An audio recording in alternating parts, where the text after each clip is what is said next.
esta noite. Abra sua Bíblia, capítulo 5 do Evangelho, conforme escreveu Lucas. Vamos ao primeiro versículo desse capítulo. Lucas, capítulo 5, versículo 1 a seguir. Deus seja louvado pela vida do conjunto dos adolescentes. Deus abençoe essa turma abençoada aí, ungida poderosamente em nome de Jesus.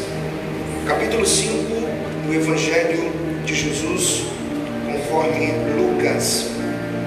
Por favor, nós vamos ter como ponto de partida o versículo de número 1.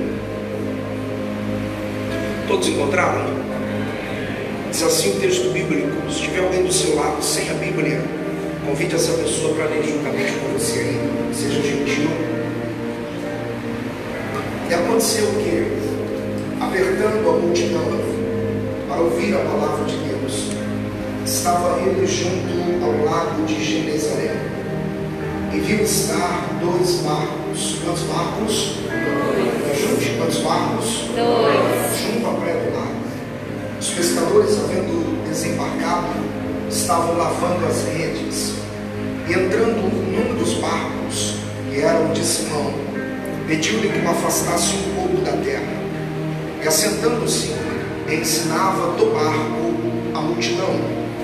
E quando acabou de falar, disse a Simão: faze-te ao mar alto, e lançai as vossas redes para pescar. Respondendo Simão, disse-lhe: mestre, havendo trabalhado toda a noite, me ajude, havendo trabalhado toda a noite, nada apanhamos, mas porque mandas, lançarei a rede. Versículo 6. Fazendo assim, colheram uma grande quantidade de peixes, e rompia-se-lhes a rede. Fizeram sinal aos companheiros que estavam no outro barco, para que os fossem ajudá-los. Foram e encheram ambos os barcos, de maneira tal que quase iam a pique. E vendo isso, Simão Pedro prostrou-se aos pés de Jesus, dizendo: Senhor, ausenta-te de mim, porque sou um homem pecador. Pois o espanto se apoderara dele e de todos que com ele estavam, por causa da pesca que haviam feito. E de igual modo também de Tiago e João, filhos de Zebedeu, que eram companheiros de Simão.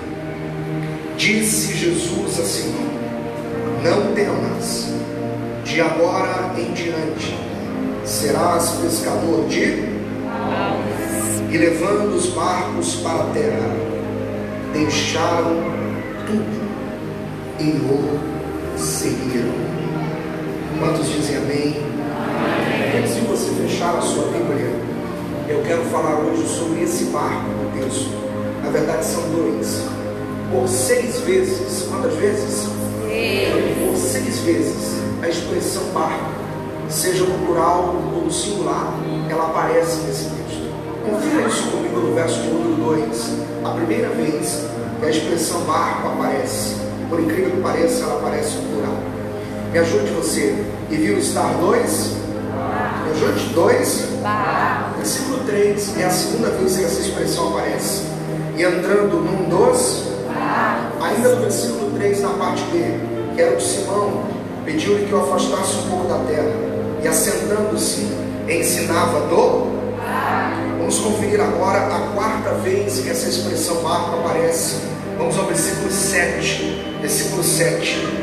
E fizeram sinal aos companheiros que estavam no outro, para que fossem ajudá-los. E foram, veja a 5ª vez, e encheram ambos os. A 6ª e última vez em que a expressão barco aparece está no versículo de número 11. Versículo 11. E levando-os para a terra, deixaram tudo e o seguiram. Antes de você tomar o seu assento, eu queria que, com muita gentileza, porém autoridade, você olhasse para essa pessoa que está ao seu lado. Se isso não for lhe colocar em desconforto, se for possível, você dá um sorriso para ela, que um sorriso abre muitas portas, né? Isso, diga para essa pessoa: esse barco representa você, sua família, sua casa, seus sonhos, seus projetos. Diga para ele, esta noite, assim como Jesus encheu aqueles barcos, encherá você com toda sorte de bênçãos. Quantos podem dar o melhor? Glória a Deus nesse momento. Você e vamos à exposição da palavra de Deus. Como é que ele chama? Jusemar. Tudo bem, Jusemar? Você vai pregar comigo? Vai mesmo? Deixa Deus te usar aí, tá bom? Tem que subir, você sobe. Pode ser assim? Deus te abençoe. Quantos aqui de verdade querem ouvir a voz de Deus? De verdade, ouvir a voz de Deus. Pois bem, o capítulo 5 de Lucas é um capítulo conhecido. A história que nós temos aqui, que está orbitando em torno dos 11 versículos desse capítulo 5, é uma história conhecidíssima, extremamente popular. Eu aguardava, em verdade, um sinal de Deus para tratar esse texto com vocês hoje, e o Senhor, através da última canção da nossa irmã Elisséia, sinalizou isso, e eu queria tratar com vocês exatamente esse texto, observando com mais cuidado e com objetivo nessa figura que não é à toa e não é por uma razão qualquer, aparece reiteradamente e repetidamente por 6 vezes. Lucas, por 6 vezes seguidas, ele vai apresentar esta figura que faz parte de um contexto, de um ambiente que dá coerência à história que nós temos aqui. Basicamente, o capítulo de número 5 ele está estruturado em torno de um ambiente de pesca. É bom dar algumas notas para aqueles que estão me acompanhando aqui esta noite. A primeira delas é que o capítulo de número 5, esta história que nós acabamos de fazer menção, ela não é exclusividade de Lucas, pelo contrário, ela também aparece sendo apresentada nos evangelhos de Mateus e de Marcos. Cada um destes evangelistas se completam quanto ao milagre que nós temos diante dos nossos olhos. Em verdade, Jesus vai ensinar pescadores como é que se pesca.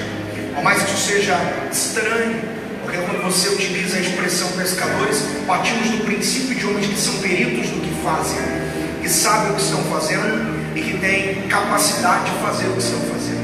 Porém, nesse texto Jesus vai ensiná-los que não é a rede, o anzol, o barco, a experiência, o horário, mas é a presença, a pessoa de Jesus Cristo. O que a rede não fez, Jesus fez. O que a experiência não fez, Jesus fez. O que o melhor horário, entre aspas, não fez, Jesus fez. O que a habilidade não fez, Jesus fez. O que a capacidade humana não foi capaz de fazê-la, Jesus foi lá e fez. Provando para mim e para você que Jesus está acima das nossas habilidades. Jesus está acima da nossa capacidade pessoal. Jesus está acima das nossas próprias funções. Jesus supera a nossa experiência. Jesus supera os nossos meios e métodos. Acredite nisso. Você serve um Cristo que está acima de você e muito acima de você. Na verdade, o capítulo 5 de Lucas, corroborado pelo capítulo 4 de Mateus e pelo capítulo 1 de Marcos, esses 3 capítulos apontam para a história que nós temos em voga diante dos nossos olhos. Um milagre de uma pescaria que recebe um epígrafe, um título de pesca maravilhosa. Vamos juntos? Pesca maravilhosa. Você pode melhorar? 1, 2, 3. Pesca maravilhosa. Pesca maravilhosa.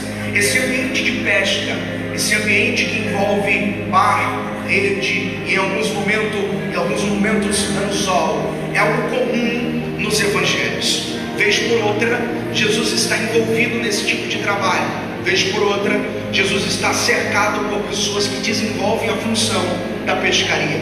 Não obstante a isso, 4 dos 12 discípulos pessoais e particulares do ministério de Jesus advêm do ambiente da pescaria, e inclusive são eles as figuras centrais do capítulo 5, onde nós lemos. A pessoa do apóstolo e do discípulo Pedro seu irmão André, bem como Tiago e João. Pedro, André, Tiago e João estão presentes ativamente nesse texto. Você leu comigo no versículo de número 2. Na primeira vez que Lucas menciona a expressão, o termo, a palavra barco, no plural, ele menciona essa expressão dando o número. Ele diz que Jesus viu 2 barcos. Quantos barcos? 2 barcos. Jesus viu 2 barcos. Se você vai à finalização, à conclusão, a última parte desse texto, você entende que cada um desses barcos pertence a 2 pescadores. O primeiro barco tem como objeto de controle, como dono, Pedro, mas ele não é o único que manda nesse barco. Seu irmão André também tem parte nessa embarcação.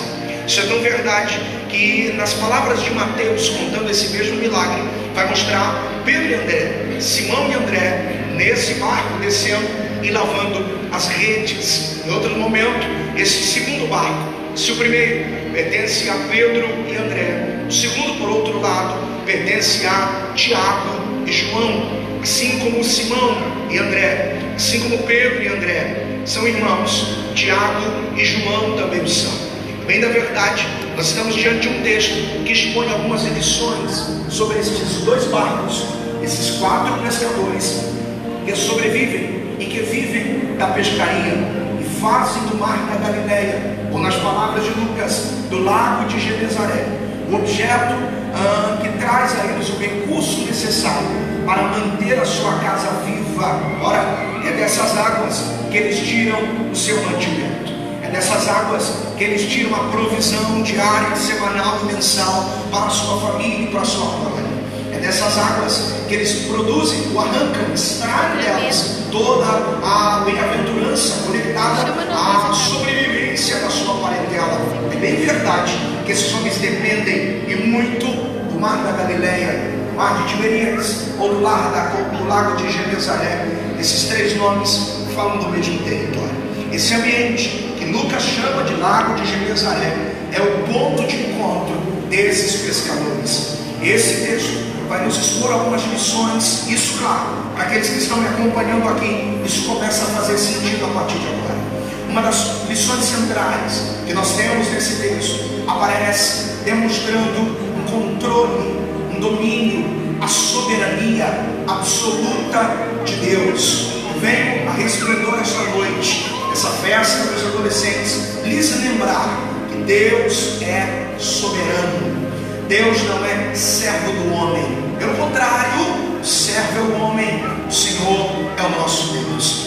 Deus é soberano, Deus é absoluto, Deus é poderoso. Quando eu falo da soberania de Deus nesse texto, ela está presente. Se você ler com cuidado os 11 versículos que lemos esta noite, em outro momento, você vai perceber que Ele está no controle do mar. Você vai perceber que Ele está no controle do pescador. Você vai perceber que Ele está no controle dos barcos. Você vai perceber que Ele está no controle dos peixes. É Ele que determina que hora que pesca e que hora que não pesca. Quando se volta com peixe e quando se volta sem peixe. Quando o barco volta cheio ou quando o barco volta vazio. Ele está no controle do mar, do pescador, do barco, do peixe e da rede. Ele está no controle da história. Ele controla ela do início. Ele controla ela em seu desenvolvimento.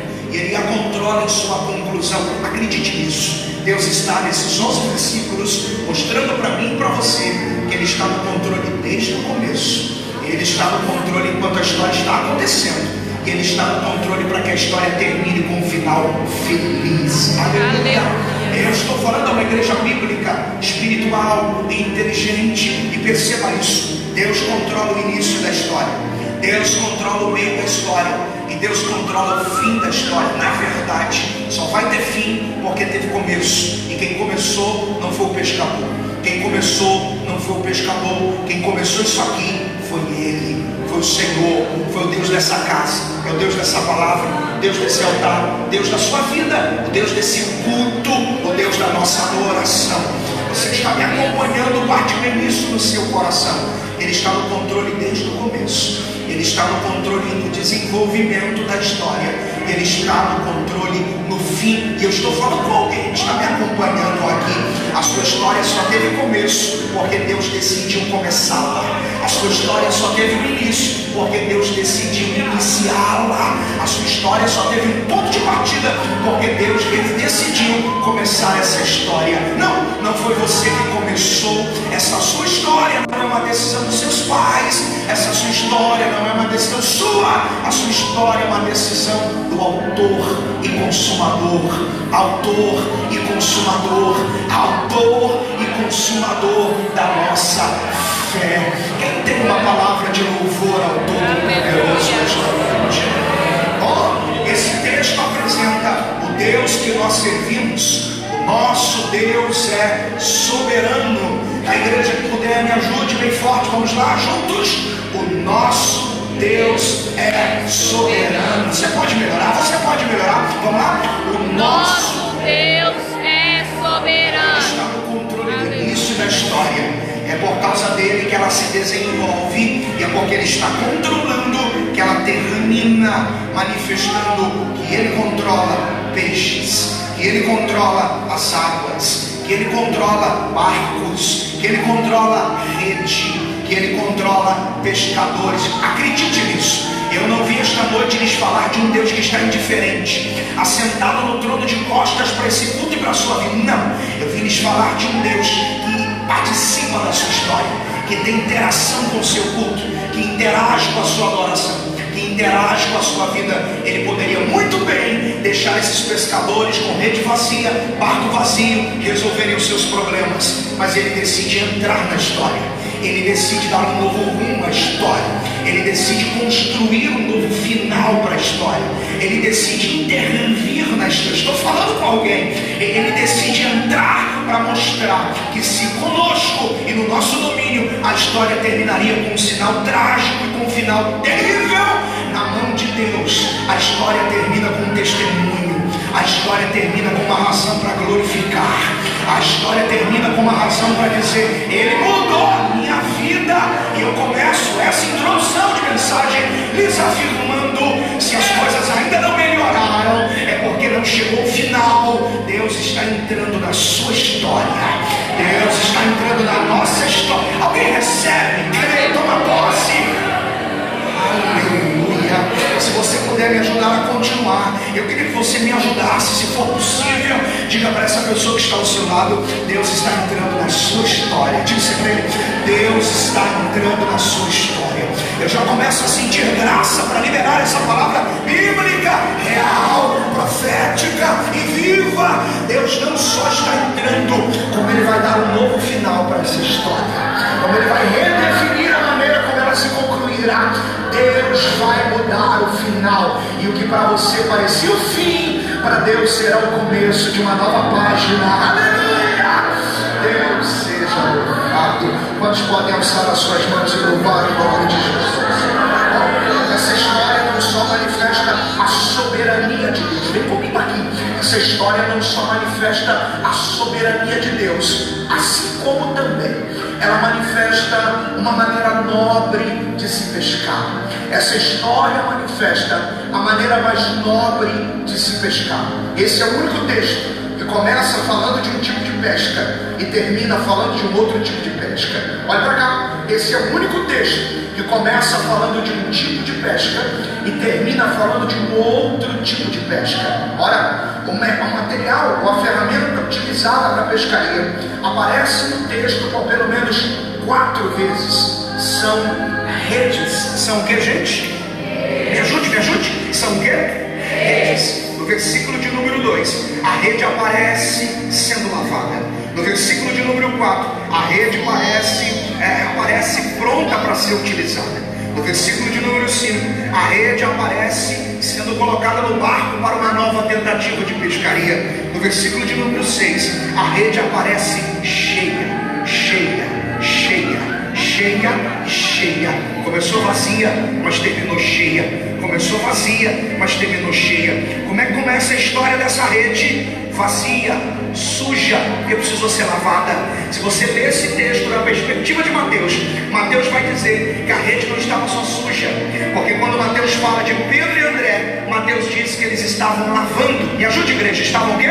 Lavando. Só que quando a Bíblia, em Mateus conta sobre a rede, falando sobre Tiago e João, não fala que a rede estava sendo lavada, mas fala que a rede estava sendo costurada, remendada, reconstruída. Olhe para cá, essa rede se parece com alguém que está me ouvindo aqui esta noite. Essa rede se parece com a história de alguém que está ouvindo essa palavra aqui esta noite, porque essa rede começa vazia, suja e rasgada. Vazia, suja e rasgada. Vazia, suja e rasgada. A primeira coisa que Deus vai fazer com essa rede é lavá-la.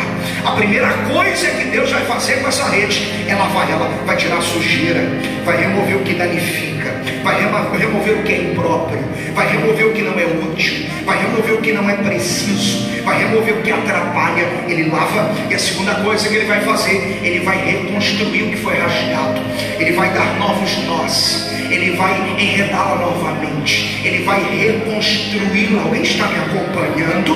Ele vai reconstruir uma rede rasgada que poderia ser descartada, que poderia ser jogada na lata do lixo. Olha para cá, que poderia ser jogada no lixo, como alguém que diz não serve mais, não presta mais, não tem utilidade. Mas no texto ele lava a rede rasgada, ele reconstrói, ele costura de novo, ele dá novos nós, ele investe naquilo que aparentemente não funcionava mais. Eu estou pregando para alguém aqui dentro desta casa.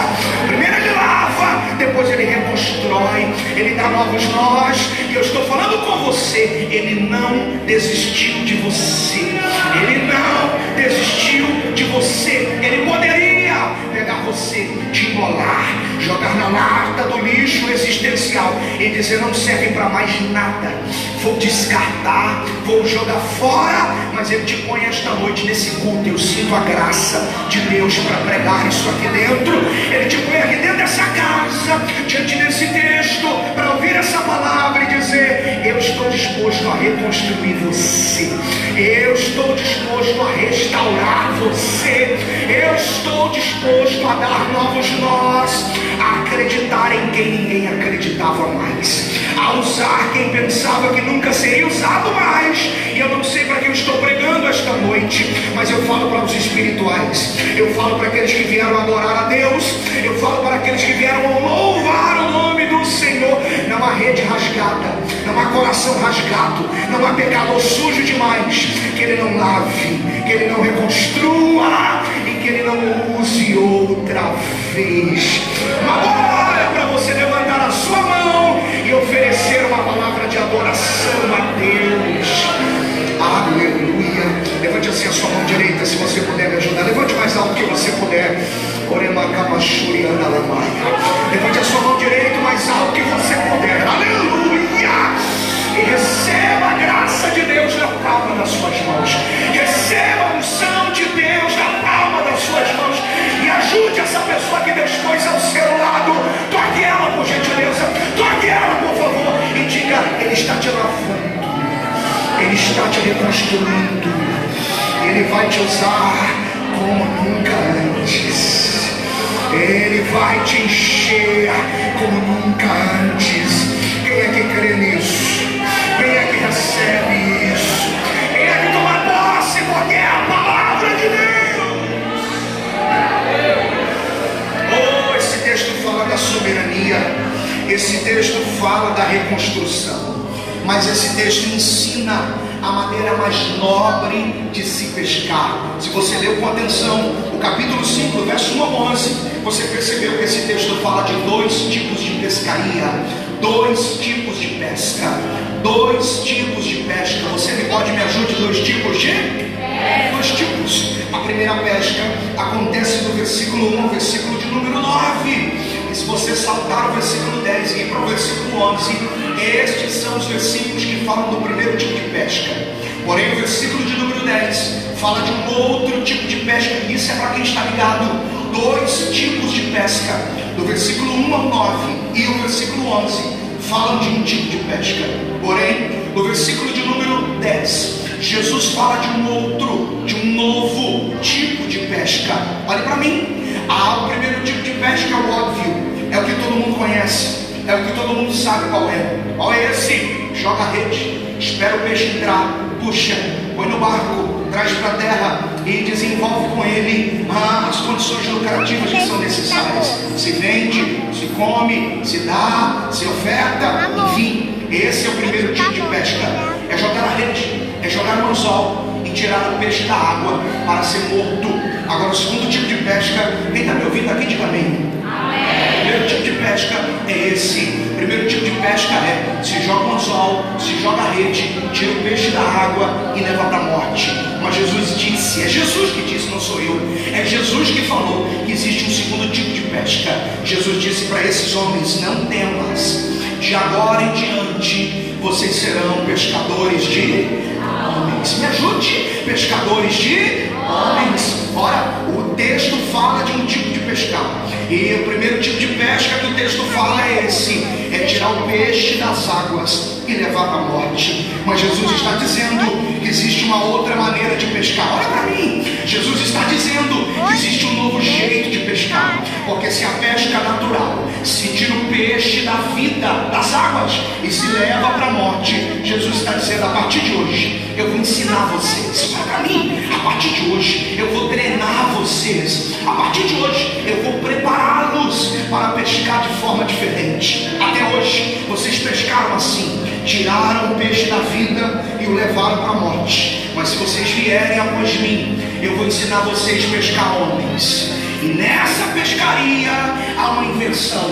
Porque se a pesca de peixe você tira da vida e leva para a morte, você está me acompanhando, pentecostal?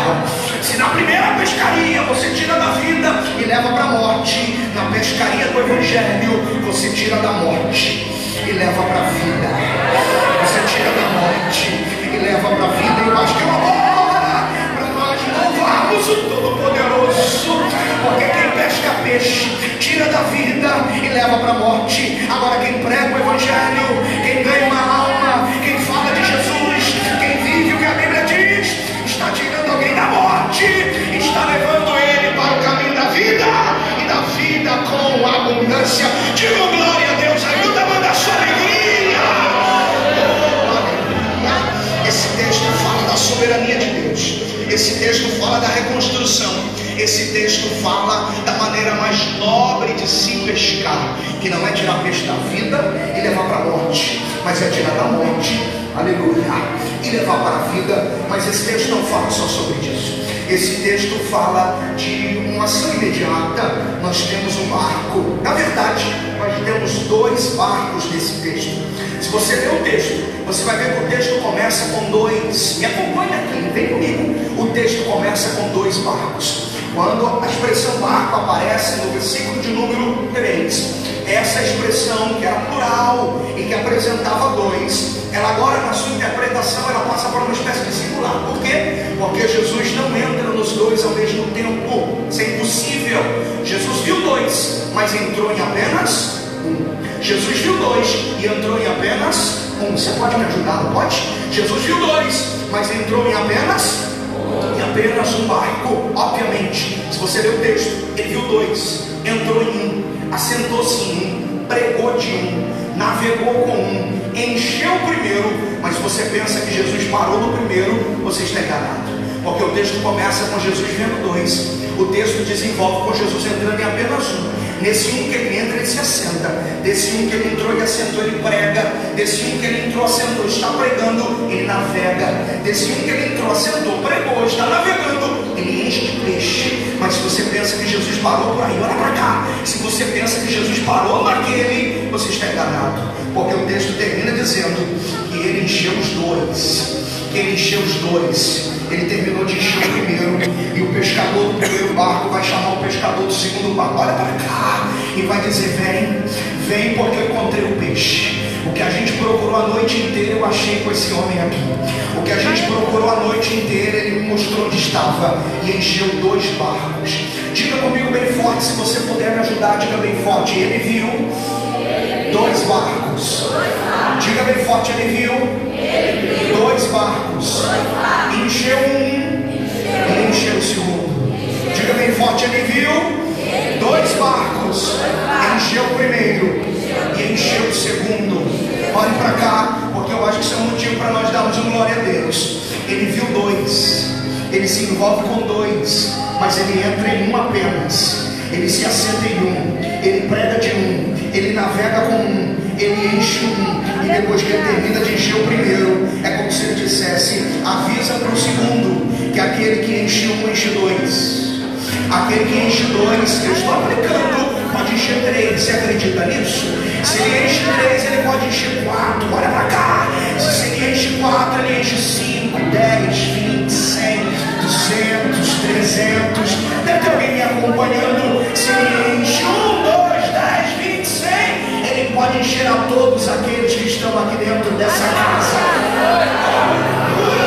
Ele começa vendo dois, ele entra em um, mas ele não vai embora depois que enche um. Ele fica até encher o segundo. Ele fica até encher o segundo. Eu estou falando com alguém. Quem está enchendo é Jesus. Me ajude. Quem está enchendo acredite, ele não é só um homem que entra no barco. Ele é a fonte. Ele é a fonte. Eu estou falando com alguém. Ele é a fonte. Ele não é só um rabino que prega. Ele não é só um homem que entra em barco. Ele não é só um pregador que prega de dentro de um barco. Ele é a fonte. Ele enche um, ele enche dois, ele enche 10, ele enche 30, ele enche 80, ele enche 200. E eu estou dizendo para alguém aqui esta noite, 2020 vai ser assim. Ele vai encher todos aqueles que nele creem. Ele vai encher todos aqueles que nele creem. Quantos querem ser cheios esta noite? Aleluia.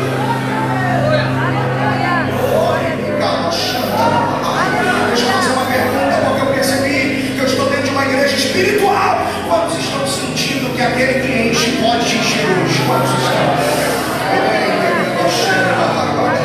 É lindo, porque ele começa com um, mas ele termina com o segundo. Ele começa com o primeiro e ele termina com o segundo. Era 2 barcos. Ele começou com o primeiro e terminou com o segundo. O lindo aqui não é por onde ele começa. O lindo aqui é que ele não vai embora enquanto não terminar a obra que ele começou. Oh, glória a Deus. Você está me ouvindo bem? O lindo aqui não é o barco que ele escolheu primeiro, porque do mesmo jeito que ele entrou no de Pedro, ele podia entrar no de João. Do mesmo jeito que ele entrou no de Pedro, ele poderia entrar no de João. Eu vou mais além. Do mesmo jeito que ele entrou no de Pedro, poderia entrar no barco de João. Ele poderia entrar em qualquer outro barco, mas ele decidiu: eu começo com o de Pedro e termino no de João. Eu começo com o de Pedro e eu termino no de João. Eu estou falando de um Jesus que tudo que ele começa, ele vai até o final. Ele termina, aleluia. Eu estou falando de um Cristo que quando começa uma boa obra, ele vai até o fim, ele vai até o fim, ele vai até o fim. Tem alguém me acompanhando aqui dentro ou não? Se ele começou algo na sua vida, se ele começou algo na sua casa, se ele começou algo na sua família, se ele começou algo na sua parentela, não desanime, não entregue os pontos, não desista. Eu vim lhes dizer: Jesus começa, mas Jesus termina o que começou. Jesus começa e Jesus termina o que começou. De repente ele começou uma obra de salvação na sua casa, e qual o sinal que ele começou? Ele salvou você, ele perdoou você, ele mudou sua vida, ele mudou a sua história. E de repente você olha e diz assim: mas como eu queria ter toda a minha família ali, ainda não vejo isso. Deus está falando na minha boca para você: eu comecei com você, mas eu vou chegar no segundo barco. Eu comecei com você, mas eu vou chegar neles, eu vou chegar nelas. Alguém toma posse dessa palavra esta noite. Ele vai terminar o que começou.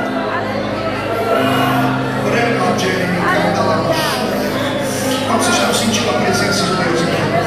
Quantos estão sentindo o Espírito Santo nessa palavra? Oh, glória ao nome de Jesus. Se isso não for atrapalhar você, pegue na mão de alguém e diga para ele: já começou. Diz para ele. Pegue na mão de alguém e me ajude e diga: ele já começou. Não solte a mão dessa pessoa, diga para ele: ele já começou. Ele já começou.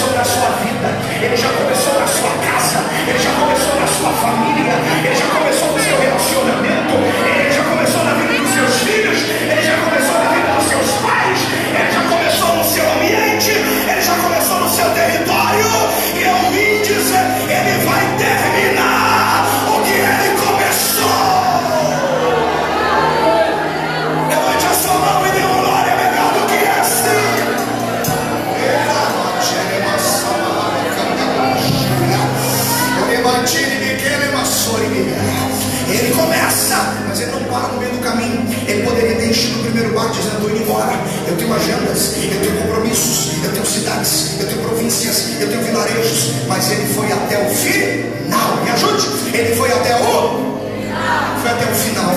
Eu preciso dizer a vocês, esses barcos, 2, que estão parados na beira da praia, Jesus vai decidir entrar no de Pedro. Diga comigo bem forte, para ser uma vez só, para você não esquecer mais. Diga bem forte: o meu Jesus entrou, mais forte ainda, no barco de Pedro. Olha para cá, porque eu acho que isso aqui é bom, para a gente dar pelo menos um sorriso para um Todo-Poderoso. E se você estiver animado, glória a Deus, porque ele poderia entrar em qualquer outro barco. Ele entrou no de Pedro, mas ele poderia entrar no de João. Poderia ou não poderia, gente? Ele entrou no de Pedro, poderia entrar no de João, e poderia entrar em qualquer outro. Poderia ou não poderia, gente? Porque nós não estamos falando de um homem limitado, nós estamos falando do próprio Deus caminhando na praia para encontrar pescadores. Aleluia! Nós estamos falando de Jesus, e tudo que ele quiser fazer, ele pode fazer. Está escrito, me ajuda se você lembra do versículo: agindo eu, quem? Opa! Então se ele quisesse entrar no de João, entrava ou não entrava? Entrava. Se ele quisesse entrar em qualquer outro, entrava ou não entrava? Entrava. Mas decidiu entrar no de Pedro. Olha para cá, decidiu entrar no de Pedro. Pedro é um privilegiado, Pedro é um agraciado, Pedro é um privilegiado, Pedro é um agraciado. Olha para mim, Pedro é um privilegiado, porque Jesus poderia entrar em qualquer outro, mas Jesus diz: eu quero o seu, eu quero o seu barco. Ele não é o melhor pescador, mas Jesus diz: eu quero o seu barco. Ele não é o que mais pesca, mas Jesus diz: eu quero o seu barco. Pedro não é o melhor, mas Jesus diz: eu quero o seu barco. Pedro não é o primeiro da lista, mas Jesus diz: eu quero o seu barco. Porque ele não nos escolhe pelo que somos, mas ele nos escolhe por quem ele é. Ele não nos escolhe pelas nossas características, ele nos escolhe porque ele decidiu escolher. Isso é um mistério escondido nele. Deus não te escolheu porque você tem uma voz legal, porque você tem uma capacidade oratória, porque você tem uma habilidade melhor na hermenêutica, na interpretação para formular uma mensagem. Deus não te escolheu porque você tinha uma aptidão de liderança. Deus não te escolheu porque você era bom para aqui, para aqui, para aquilo. Não, Deus te escolheu simplesmente porque ele quis. Deus te escolheu simplesmente porque ele decidiu você. Não é pelo que você fazia, não é pela sua habilidade, não é pela sua capacidade, mas é porque ele é assim. Ele pega geralmente quem não é, para cá. Ele pega geralmente quem não tem. Ele pega geralmente quem não pode e diz: não pode, mas eu quero. Não tem capacidade, mas eu dou. Não consegue, mas eu ensino, eu discipulo, eu oriento, eu moldo, eu preparo. Eu estou falando com alguém que está interessado em ouvir a voz de Deus. Você pode não ser o melhor, mas Deus escolheu você. Você pode não ser o mais capacitado, mas Deus quer você. Você pode não ser ali de frente, o primeiro na fila, mas Deus quer você. E eu quero convidar aqueles que são gratos e reconhecem que não eram os melhores, mas Deus diz: quero você, quero você, vou usar você, vou ungir você, quero te encher, quero te fazer o meu profeta, quero te fazer o meu adorador, quero te fazer um vaso de excelência. Eu quero dar uma glória ao nome de Jesus, porque nesse mundo existem pessoas muito melhores que você e do que eu, muito mais capacitadas que nós dois juntos, mas ele olhou para você, para mim, e disse: você é o Pedro da minha história, eu quero você. Isso te gera gratidão, sim ou não? Gera alegria no seu peito, sim ou não, campeão? Gera satisfação poder olhar para cima e dizer: eu nem sei porque ele me escolheu. A boa notícia é: te escolheu, te escolheu, te escolheu, te escolheu, te escolheu. Levante a sua mão e dê uma glória melhor do que essa aí, tá? Oh, 6 vezes barcos. Ele entrou no de Pedro, e ele vai assentar no de Pedro, ele vai pregar no de Pedro, ele vai navegar no de Pedro, ele vai encher o de Pedro, e ele vai fazer o de Pedro encher o segundo. Olha para mim, por 6 vezes. Me ajude mais uma vez. Quantas vezes? 6 vezes. Lucas vai insistir que eram 6 barcos. E quando a expressão do barco onde Jesus entrou sabendo que é o barco de Pedro, eu preciso dizer a esta igreja bíblica, a esta igreja espiritual, que eu não vim esta noite lhes falar nada da minha cabeça, eu vim lhes falar a palavra de Deus. Pedro tem um barco, e se você vasculhar os evangelhos, Pedro vai se envolver 3 vezes em 3 histórias distintas, ele e o seu barco. Nesse ponto da palavra, eu poderia muito bem dizer a quem está me acompanhando, que eu estou apresentando à igreja em Resplendor os 3 barcos de Pedro. Eu estou apresentando àqueles que estão me acompanhando os 3 barcos de Pedro, em 3 histórias distintas nos evangelhos, uma em Mateus, a outra em Lucas e a outra em João. Por 3 vezes Pedro se envolve com o seu barco em um milagre de Jesus. E eu estou falando com quem está me acompanhando sobre os 3 barcos de Pedro. O primeiro barco de Pedro aparece nesse capítulo 5. Eu chamo chamada. O que eu disse? Vocês estão aí mesmo? O que eu disse? Chamada. Segundo barco de Pedro aparece no Evangelho de Jesus, conforme Mateus capítulo 14. Nesse barco eu chamo ele de experiência. Me ajude. Chamo de quê? Terceiro barco na vida de Pedro, João capítulo 21. Esse é o barco da restauração, esse é o barco do perdão, esse é o barco da nova chance. Primeiro barco, Lucas 5, chamado. Segundo barco, Mateus 14, experiência. Terceiro barco, João capítulo 21, recuperação, restauração, reconstrução, uma nova chance.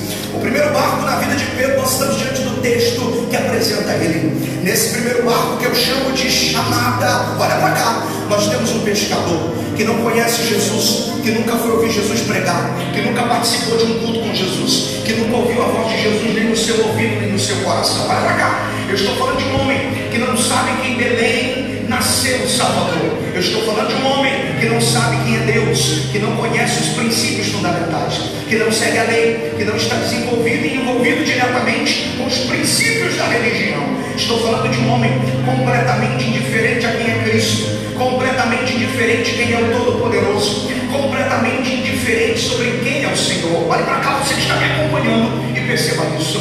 Mas é no capítulo 5, em que o Pedro que não conhece Jesus, em que o Pedro que não tem comunhão com Jesus, em que o Pedro que nunca se interessou em seguir esse Nazareno que prega, vai ser achado por Jesus, vai ser encontrado por Jesus, vai ver Jesus se aproximar dele, vai ver Jesus entrar no barco dele, vai ver Jesus conversar com ele, vai abrir diálogo com Jesus, vai navegar com Jesus, vai pescar com Jesus e vai descer do barco para seguir Jesus o resto da sua vida. Barco do chamado, barco do chamado. Primeiro princípio do chamado, para quem está aqui disposto a glorificar a Deus, primeiro princípio do chamado é esse: quando Deus te chama, funciona assim. Não é você que vai atrás dele, não é você que bate na porta dele, não é você que diz estou aqui. No barco do chamado é assim, é ele que vem atrás de você, é ele que te acha, é ele que te encontra, é ele que te segue, é ele que te encontra, é ele que invade a sua realidade, é ele que entra no seu mundo, é ele que toma posse do seu barco, é ele que sacode a sua vida, é ele que balança tudo e diz: a partir de hoje eu não te quero aqui mais, a partir de hoje eu não quero você aqui mais. Aonde? A partir de hoje eu vou te ensinar a pescar homens, a partir de hoje você é o meu discípulo, a partir de hoje eu tenho algo na sua vida, a partir de hoje eu tenho um ministério com você, a partir de hoje eu te entrego uma chamada poderosa, a partir de hoje eu te entrego um talento, a partir de hoje eu te dou um dom, a partir de hoje eu te faço fluir como eu quero, a partir de hoje eu arranco a rede na sua mão e coloco a palavra, a partir de hoje eu troco a ferramenta, eu tiro aquilo que o homem dá e coloco aquilo que só eu posso dar. Chamada, dom, vocação, talento. Estou pregando para alguém aqui esta noite. Acredite nisso. Não foi você que escolheu ele, não foi você que correu atrás dele, não foi você que perseguiu ele, foi ele que foi até onde você estava. Aleluia! Foi ele que entrou no nosso território, foi ele que entrou na nossa embarcação, foi ele que olhou para você indiferente, distante, afastado, que não queria nada com ele e diz: eu tenho um plano na sua vida, moço, eu tenho um plano na sua vida, moça, eu tenho uma obra contigo. E ele vai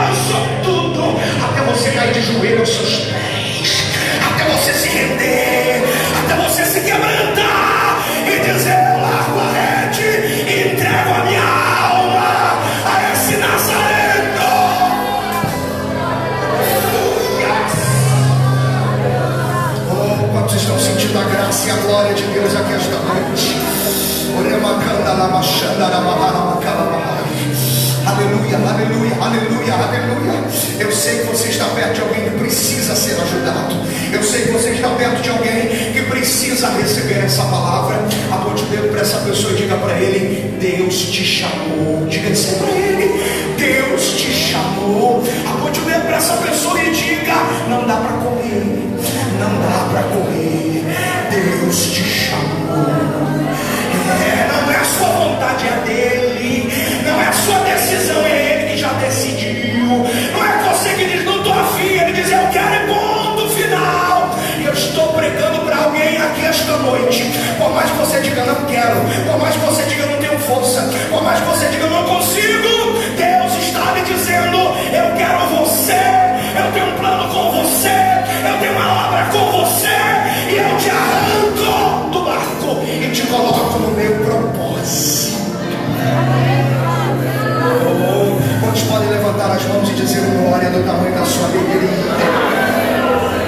Não foi você que foi até ele, foi ele que veio até você.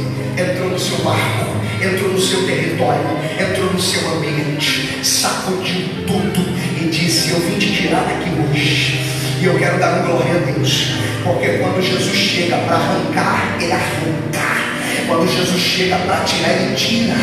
Pode estar na biqueira, no meio das drogas, ele entra e arranca, tira, remove e diz: agora vai pregar o evangelho e vai dar glória a Deus. Pode estar atolado até os pescoços, o pescoço nos vícios, ele vai lá, arranca, remove, com raiz e tudo. E até a família olha e diz assim: eu acho que você é fogo de palha, eu acho que não vai durar muita coisa, eu acho que isso aí é emoção. E passa um ano, ele arrancou, está arrancado, ele tirou, está tirado, ele tirou de lá, depois aqui, está colocado aqui. Alguém está entendendo que eu estou pregando? Ele foi até você, ele te tirou de onde te tirou. Eu estou pregando para alguém que está ligado aqui esta noite. Ele tirou você do atoleiro, ele tirou você do barco de perdição, ele tirou você do charco de lodo, ele tirou você do mundão. E eu quero dar glória a Deus esta noite, porque se ele não tivesse te tirado, você não estava aqui. Se ele não tivesse te tirado, você não estaria glorificando nesse lugar. Se ele não tivesse te tirado, você não teria razão nenhuma para levantar a sua mão e celebrar. Você não teria. Mas o sinal de que você foi tirado é que você não está lá mais. Você está na presença de Deus, louvando o seu nome.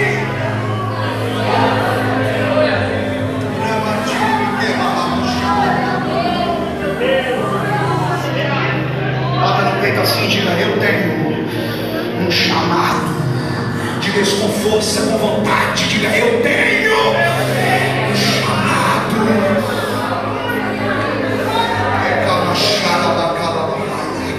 E se levante o inferno, e se levante os demônios, você tem um chamado e ninguém pode arrancar isso de você.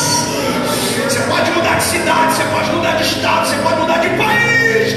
O chamado está dentro de você. É real, é vivo, como o ar que você sente. O segundo barco de Pedro está em Mateus capítulo 14. Em Mateus capítulo 14, lá está o segundo barco de Pedro. A Bíblia Sagrada vai dizer que Jesus obrigou eles a navegarem. Eles estão no meio das águas. Um grande temporal de vento surgiu. Os irmãos conhecem o texto. A Bíblia diz que o barco estava sendo açoitado pelas ondas. Era a quarta vigília da noite. Que vigília era, gente? Quarta vigília, para você estar ligado, claro. Quarta vigília, tudo estava balançando. Uma noite, uma penumbra, uma escuridão sem igual. Tudo trêmulo, tudo balançando. Eles não tinham para onde ir. Eles não sabiam como lidar com a situação. E é para quem está ligado, obviamente. Até que aparece, na quarta vigília da noite, um homem poderoso, um homem soberano, um homem grandioso, um homem eterno. Ninguém é como ele, ninguém fala como ele fala, ninguém prega como ele prega, ninguém ensina como ele ensina, ninguém é como ele é. Apareceu o Verbo de Deus, apareceu o Todo-Poderoso Jesus andando sobre as águas. Eu acho isso lindo, eu acho poderoso, e isso mexe com o meu coração para adorar a Deus esta noite, porque Pedro vai ver aquele homem andando em cima das águas. A Bíblia diz que os discípulos estão com medo, mas esse é o segundo barco na vida de Pedro, é o barco da experiência. Ele olha para lá e a voz que sai daquele homem é essa: não temas, sou eu.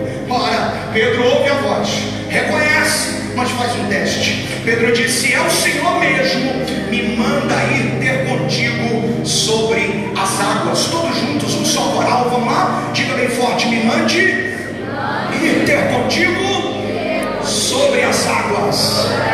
Aleluia. Crente bom é assim, é aquele que descobre que Jesus anda, mas Jesus pode nos fazer andar também.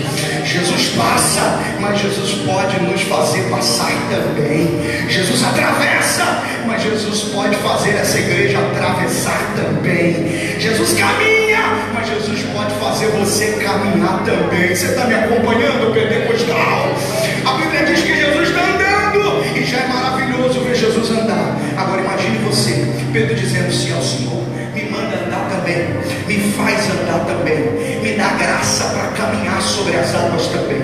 Imagine isso, Pedro saltando do barco, no meio do vendaval, no meio da tempestade, e andando sobre as águas, andando sobre as águas, caminhando sobre as águas, caminhando sobre as águas. E eu fico pensando: o que será que Pedro sentiu ali? Não sei. O que Pedro poderia dizer? Não sei. Mas vou lhe dizer uma coisa: se fosse no lugar de Pedro, a única lembrança que eu teria é essa: a tempestade não acabou, o vendaval continua, as circunstâncias estão adversas, mas eu estou vivendo uma experiência com Deus no meio da tempestade. Eu estou vivendo uma experiência com Deus no olho do furacão. Eu estou vivendo uma experiência com Deus numa zona de turbulência. Eu estou vivendo uma experiência com Deus num ambiente onde a maioria se desesperaria. Eu estou vivendo o sobrenatural de Deus, irmãos, no meio do vendaval, no meio da quebradeira, no meio do vento contrário. Pedro está vivendo uma experiência poderosa com Deus. Eu acho que essa é uma boa hora para nós darmos um glória ao nome de Jesus, porque por mais difícil que seja a vida, por mais complexo seja a sua situação, eu tenho uma boa notícia para você que trouxe um glória a Deus esta noite. Deus te dará experiências poderosas no meio das circunstâncias adversas. E é lindo isso, porque o primeiro barco, chamada; segundo barco, experiência; terceiro barco, restauração. Ele já tinha desistido de tudo, e Jesus agora vai dar a ele a oportunidade e o privilégio de voltar ao seu ministério, de reintegrar a sua escola sacerdotal ou ao seu colégio apostólico. E é baseado nesse texto do capítulo 5, olhando para os 3 barcos da vida de Pedro, que nós chegamos a uma conclusão. Jesus entrou ou não entrou no barco de Pedro? Sim ou não, meus irmãos? Sim. Ele entrou, ele assentou, ele pregou de lá, ele navegou e ele encheu. Diga comigo bem forte, bem intenso: diga: Jesus encheu o barco de Pedro. Mais uma vez, bem forte: Jesus encheu o barco de Pedro. Eu vou perguntar e você me responde com graça: quem foi que encheu o barco de Pedro? Jesus. Ou me ajude mais forte: quem foi que encheu o barco de Pedro? Jesus. Porque não há barco vazio que o meu Jesus não possa encher. Ele encheu o barco de Pedro. Mas eu queria esta noite já caminhar para um momento de conclusão, mas respondendo a seguinte pergunta: quem foi que encheu o barco de Pedro? Você sabe a resposta: o nome dele é Jesus. Porém, você sabe, eu estou pregando a uma igreja que entende o texto, que compreende isso, bíblica e espiritual. Veja isso. Esse texto termina com Jesus enchendo o barco. Quem está enchendo o barco? Mas esse texto não começa com um barco cheio. Esse texto começa com um barco vazio. A pergunta parece redundante, cansativo, mas há um propósito nisso. Quem encheu o barco de Pedro foi Jesus. Mas a nova pergunta é essa: se quem encheu foi Jesus, para cá, quem foi que esvaziou? Quem encheu foi Jesus, mas quem foi que o esvaziou? Ora, quem encheu foi quem? Jesus. E se você ler o texto, é claro que isso é uma figura de linguagem. Quem esvazia o barco de Pedro também é Jesus. É claro que Jesus não está dentro do barco segurando o peixe e jogando fora. É lógico que não. A expressão esvazia aqui está está na condição de que Ele controla tudo, inclusive os peixes. Você acredita que Ele está no controle dos cardumes? Não, campeão, está no controle. Então a expressão esvaziar o peixe, esvaziar o barco, perdão, pode muito bem ser substituída pela pergunta: quem foi que impediu que o peixe entrasse na rede de Pedro? Quem foi que impediu que Pedro pescasse pelo menos uma piaba? Quem foi que impediu que Pedro colocasse pelo menos um lambari dentro do barco? Foi quem, igreja?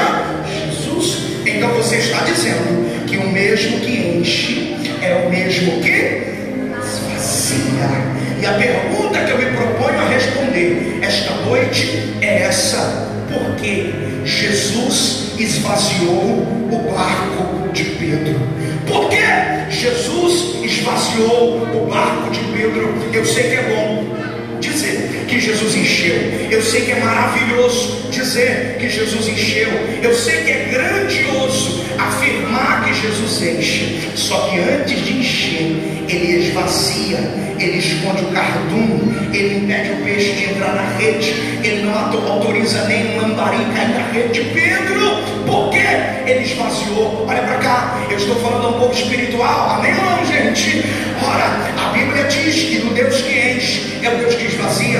No livro do Apocalipse, para a igreja de Filadélfia, Jesus disse assim: avise a eles que eu tenho a chave de Davi, aleluia, eu abro e ninguém, mas eu também fecho e ninguém abre, mostrando que Deus abre portas, mas Deus também fecha elas. Deus fecha portas, mas Deus também abre as portas que Ele fechou. Se o Deus que fecha é o Deus que abre, se o Deus que abre é o Deus que fecha, o Deus que enche também é o Deus que esvazia. Ora, e de repente eu já começo a falar com alguém que não está entendendo o porquê das coisas se esvaziarem na sua vida, porque que coisas que pareciam tão firmes na sua mão de repente foram arrancadas, porque que questões que pareciam resolvidas na sua vida de repente viveram agora uma pane, uma crise. De repente você tinha uma condição e de repente Deus foi lá e sacudiu a sua vida, balançou tudo, e em vez de abrir uma porta Ele fechou foi outra, em vez de encher mais um pouco Ele esvaziou. Eu vim aqui lhe dizer: se você acredita que Deus está no controle, olha para cá, se você crê que Deus está no controle, a sua adoração não pode estar condicionada nem ao encher e nem ao esvaziar, mas sim a quem está fazendo estas duas obras. Alguém está me ouvindo aí ou não? A questão não é o quanto Ele enche, a questão não é o quanto esvazia, a questão é que se está enchendo ou esvaziando, é Ele que está fazendo, é Ele que está fazendo. E eu sei que isso talvez não é tão atraente, porque dizer Deus vai te dar uma coisa mais legal, mas eu preciso ser fiel ao texto e dizer: quando Deus não te dá, Ele também está no controle. Quando Deus fecha, Ele também está no controle. Quando Deus tira da sua mão, Ele também está no controle. Quando Deus faz você descer um degrau, Ele também está no controle. Quando Deus faz você retroceder um pouco, Ele também está no controle. E eu quero ver se você veio aqui adorar a Deus só porque Ele enche, ou se você pode adorar a Deus porque Ele está no controle das duas situações. Quem pode dizer um aleluia aí do tamanho da sua alegria? Deus enche, mas Deus também esvazia. Deus enche, mas Deus também esvazia. Porque Jesus esvaziou o barco de Pedro. Quem quer descobrir isso aqui? Porque Jesus esvaziou o barco de Pedro. Vem comigo aqui, porque Deus trouxe alguém para ouvir exatamente isso. Jesus está chegando na praia, uma multidão cercando Ele para ouvir a palavra, e o barco de Pedro está desse lado aqui. Olha para cá, o barco de Pedro desse lado, e Jesus pregando para a multidão. O barco de Pedro parado exatamente aqui, e Jesus pregando para a multidão. Olha para cá, você que está me acompanhando e interessado. E à medida que Jesus vai pregando, Ele vai se aproximando como quem não quer nada do barco que está aqui. Ele vai chegando perto do barco que está aqui, como quem não quer nada. Jesus não chega dando bom dia, paz do Senhor, shalom, Adonai. Ele não fala absolutamente nada. Ele está pregando. Ele está o que, gente? Pregando. O povo está ligado nele, vai para cá. O povo está conectado nele. O povo está ouvindo a voz de Deus através dele. Ele pregando, e de repente ele olha, e parece que Jesus está assim, preciso aí precisa estar ligado e ser espiritual para ver isso aqui. Preciso de um barco. Aí ele olha para o de Pedro e diz: achei o barco de Pedro. Sabe o que Jesus faz? Olha para cá. Jesus faz isso. Jesus entra você está vendo isso com a sua mente? Entra no barco de Pedro. Por quê? Porque o barco estava vazio. Me ajude. O barco estava vazio. E porque o barco estava vazio, roube Jesus. Jesus entrou. Como eu estou falando ao povo que está ligado, imagine se a história fosse outra. Imagina se Pedro tivesse jogado a rede, pastor Geraldo, pescado uma grande quantidade de peixes, o barco estaria cheio, ele estaria feliz, cantando, alegre, mas Jesus chegaria na praia, pregando para a multidão, olharia e diria: eu preciso de um barco. Aí olharia para o de Pedro e diria: esse seria tão útil, esse seria o que eu queria, mas está tão cheio que não me cabe mais, está tão cheio que não tem mais vaga para mim. Você está me acompanhando? Está tão cheio que não há mais espaço para que eu entre, me assente e continue pregando. Jesus teria um problema, Jesus teria que procurar outro barco, mas para Jesus não concorrer com o peixe, olha para mim, para Jesus não concorrer com o peixe, ao que Jesus fez, ele esconde os cardumes, ele impeça o peixe entrar na sua rede. Você vai voltar para a praia com o barco vazio, com a rede vazia, chateado, quebrado, triste, mas na hora que eu te achar, eu entro, porque vai ter espaço para minha presença. Tem alguém me acompanhando aqui esta noite? Isso é para quem é espiritual, veja isso. Por que Jesus esvaziou o barco de Pedro? Porque Jesus é assim. Jesus quer espaço na sua vida. Jesus quer espaço na sua agenda. Jesus quer espaço no seu dia. Jesus quer espaço no seu tempo. Jesus quer espaço na sua mente. Jesus quer ter espaço no seu coração. E Jesus disse: eu dou um peixe para ele agora. Ele se encanta com o peixe, ele se envolve com o peixe, e o peixe toma todo o espaço. Então Jesus está dizendo: eu prefiro você quebrado, com a rede vazia, com o barco vazio, sem nada, mas na hora que eu chegar você vai estar dizendo: pode entrar, Jesus, aqui cabe o Senhor e a sua glória. Alguém trouxe um glória a Deus para um sábado à noite ou não? Opa! Jesus não concorre com o peixe. Eu estou pregando para quem está ligado. Jesus não concorre com o milagre. Jesus não concorre com a vitória. Jesus não concorre com a sua bênção. Se for necessário não te dar nada disso, para que você dê espaço para Ele, Ele fecha, Ele tranca, Ele arranca, Ele esvazia, Ele tira, Ele remove, porque o precioso não é o peixe, o precioso é o homem de Nazaré. Ele que é valor. Pegue a mão de alguém aí para a gente terminar e diga para essa pessoa: Jesus quer mais espaço. Solta a mão dele, não solta a mão dele, não. Balance ele assim, diga assim: será que ele tem um tempinho com você hoje? Será que ele pode entrar nesse coração agora? Será que ele pode ser o motivo do seu glória a Deus esta noite? Será que ele pode ser o motivo da sua mão que se levanta e da aleluia que sai da sua boca? A gente tem tempo para a rede social, a gente tem tempo para conversa com amigos, a gente tem tempo para janta, a gente tem tempo para almoço entre obreiros, a gente tem tempo entre o almoço entre ministros, como somos, a gente tem tempo para muita coisa. A gente cria um tempo para fazer um curso teológico, a gente cria um tempo para aprender uma escola de música, a gente cria um tempo para dominar um instrumento, a gente cria um tempo para especializar na área em que nós trabalhamos, a gente cria um tempo. Mas Jesus está dizendo: e o meu tempo?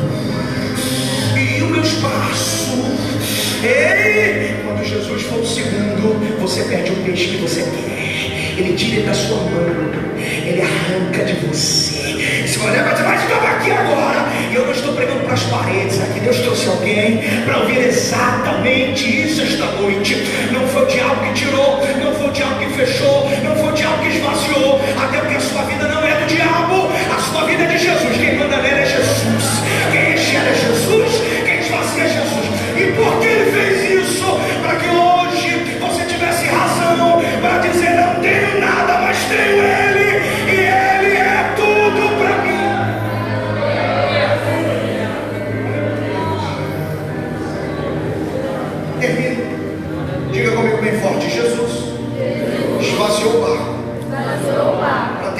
nele.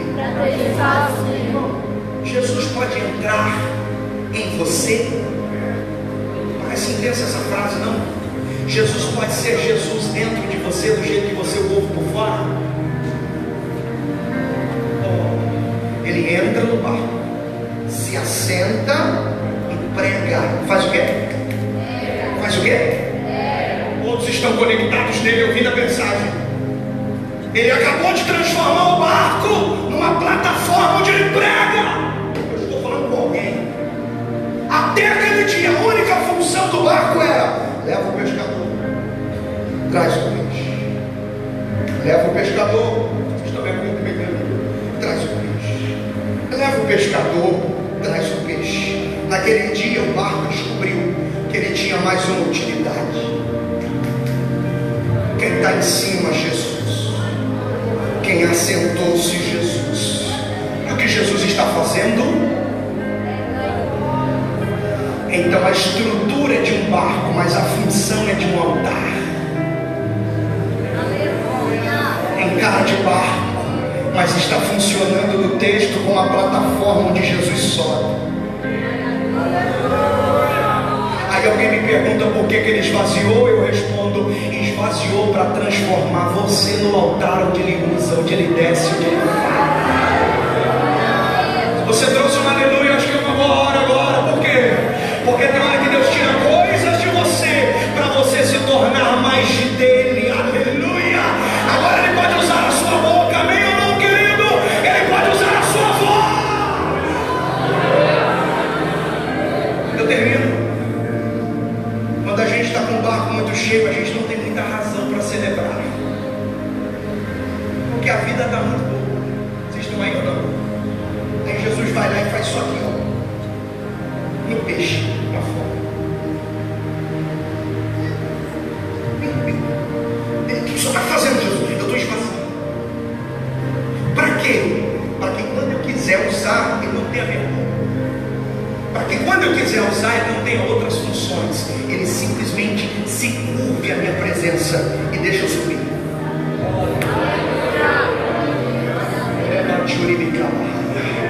Deus está respondendo alguém esta noite.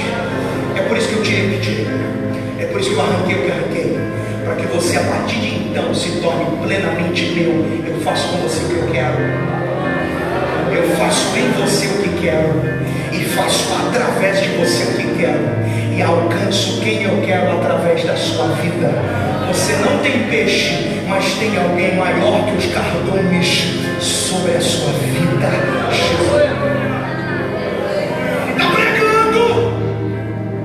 Diga comigo bem forte: o culto acabou. O culto acabou, bem forte. O culto acabou. Mais forte, mais forte. O culto acabou. O culto acabou. Ele manda o povo embora. Ficou só ele e Pedro, amém ou não? Olha para Pedro e diz assim: vamos ao mar alto? Vamos ao mar? Vamos ao mar? Terceira razão que ele esvaziou o barco. Jesus não disse volte ao mar alto, porque a expressão volta fala de retorno, de alguém que já esteve lá.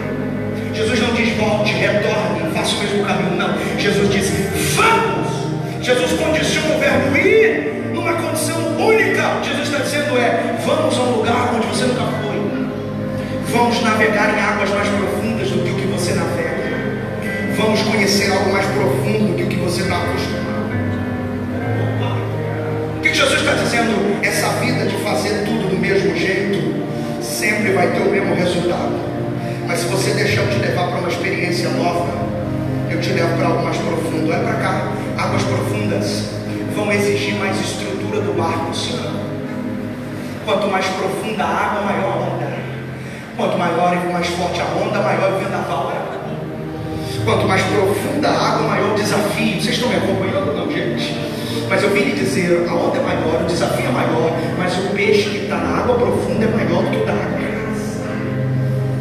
Em outras palavras, quando o seu desafio subir, se alegre, sua recompensa vai acompanhar. A Bíblia diz que ele leva para o mar alto, lugar de desafio, lugar de profundidade. E alguém vai dizer, mas por que não levou antes? Porque o barco não tinha condição, o barco não tinha estrutura. E por que não tinha e agora tem? É porque o que está segurando a embarcação embarcação não é as madeiras. Quem está segurando a embarcação é uma palavra. Lança a rede. Porque o que vai segurar o seu 2020 não é a sua habilidade, sua capacidade, nem sua força, mas é a palavra que você está recebendo. Lance a sua rede. Lance a sua. Joga a rede, Pedro. É interessante porque quando Jesus diz lance a rede, Jesus diz isso no singular. Ou seja, ele jogou uma vez só. Quantas vezes, gente? Só que na noite anterior ele disse: trabalhamos a noite toda. Então ele lançou no plural, agora está lançando no singular. O que ele tentou fazer de muitas vezes, agora ele vai fazer de uma vez única. Ele joga a rede cai no espelho d'água, entra. E o que eu vou dizer aqui é para quem crê. Se você não crê, eu te respeito, mas eu creio. Não é a rede que vai buscar os peixes, mas é o peixe que deve estar indo atrás da rede, porque só não foram da primeira porque receberam uma ordem. Mas agora tem alguém no barco dizendo lança a rede. Essa palavra são duas. O que Jesus está dizendo é: faça a sua parte que o peixe eu coloco aí dentro. Joga e puxa. E ele puxando, olha para mim, e ele puxando. Quem me ouve diga glória a Deus. Ele vem puxando. E eu tenho uma boa notícia para vocês: o barco está cheio. Eu tenho uma boa notícia para a igreja de Resplendor: não cabe mais nenhum peixe, está cheio. E por que isso é uma boa notícia? Para quem está ligado e interessado, eu disse a esta igreja que Jesus não deu os peixes no início, porque senão não teria esse. Agora eu pergunto a vocês: por que no início do texto ele não dá o peixe? Porque não ia caber ele o peixe, e agora ele está dentro do barco e está dizendo: puxa a rede para o peixe aí. Pergunta: por que não cabia antes e agora cabe?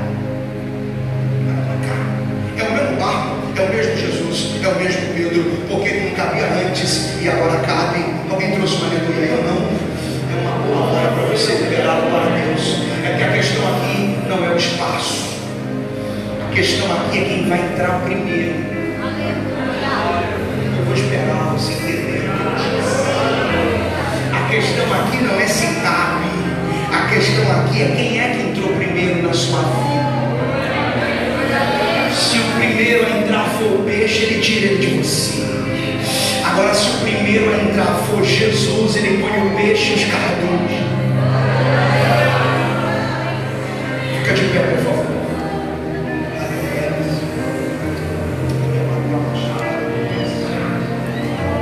Eu quero que você feche os seus olhos, por gentileza.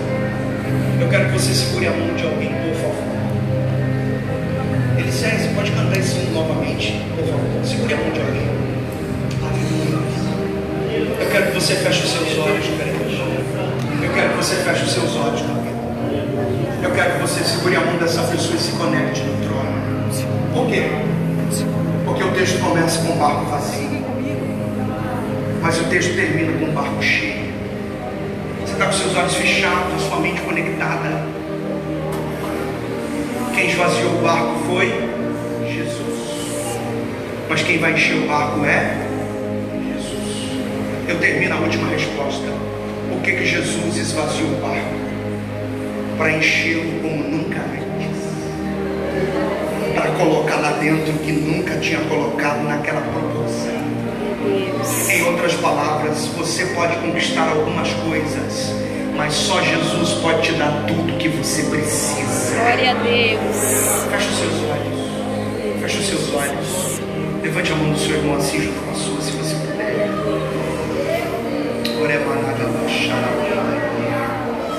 Onde houver uma pessoa batizada com o Espírito Santo, Deus nos dará um sinal de retorno nesse lugar. Aleluia. Levante a mão desse obreiro, dessa moça, dessa adoradora, desse adorador que está com você aí. Levante a mão desse profeta, dessa profetisa, dessa mulher de oração, desse homem de oração, desse adolescente, desse moço, dessa moça. Levante bem a mão. Feche os seus olhos no nome de Jesus. Espírito Santo, assopra a tua presença nesse lugar aqui nessa primeira noite.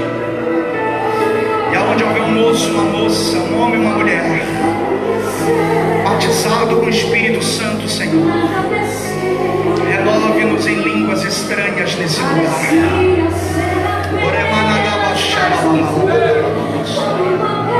Aplica a tua palavra viva e eficaz.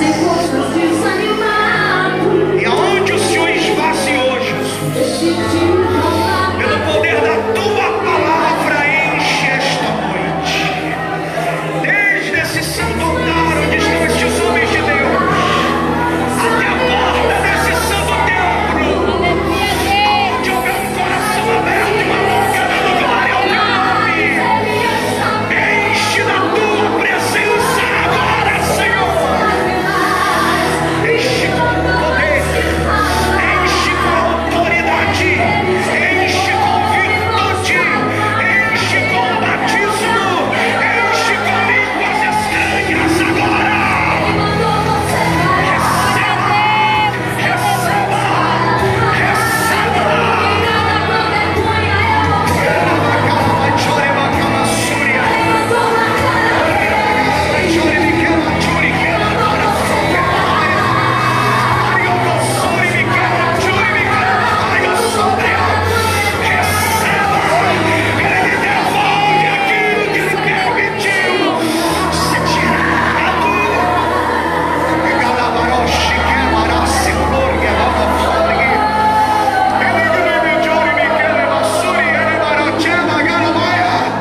reconciliar com Jesus, que precisa entregar sua vida a Jesus. Deus trouxe alguém aqui esta noite que precisa render-se a Jesus como seu único e suficiente Salvador. Ele é o único que pode lavar você dos seus pecados. Ele é o único que pode reconstruir suas emoções, seu coração e sua alma. Ele é o único que pode te tornar justo diante de Deus. Ele é o único que pode perdoar os seus pecados. Você que está aqui hoje, ouviu essa palavra, se alimentou dela e quer entregar a sua vida a Jesus, e quer voltar para Jesus. Está chegando a primeira pessoa aqui. Dê glória a Deus aí, você que está comigo nessa palavra. Onde está a segunda pessoa preciosa que quer hoje pregar